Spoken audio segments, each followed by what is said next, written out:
Benvinguts al Friki Online càpsula 718. Ens anem a Norma Editorial i ens anem a un comicazo que és ni més ni menys que El cel al cap, edició en català i castellà simultànies. D'aquí, ni més ni menys que d'Antoni Altarriba en els guions, Sergio García en el dibuix i Lola Moral en el color.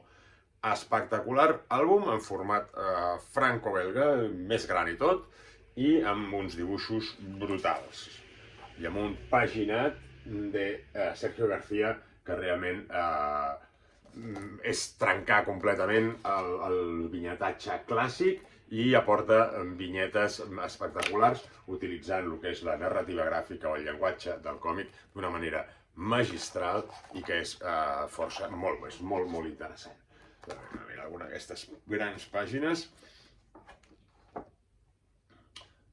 Aquí tenim tota aquesta història de drogues i assassinats, més assassinats. Per què? Perquè de què va això? Això és un periple brutal d'aquest protagonista que comença a la seva infància.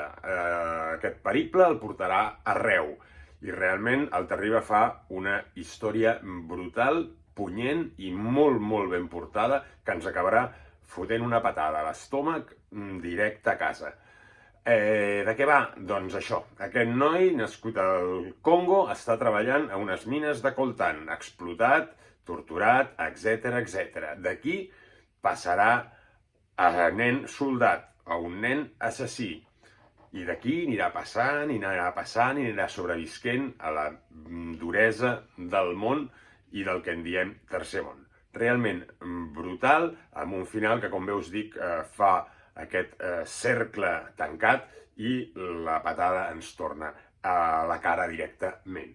Molt bé, molt espectacular, i ja us dic que narrativament està molt bé, i a més ens parla d'una cosa real, dura, com bé us dic, punyent, però al mateix temps ho porta de tal manera que ens dona un toc d'aventura, d'iniciàtica, de viatjar, etc, encara que no és el viatge del que estem acostumats, ni molt menys.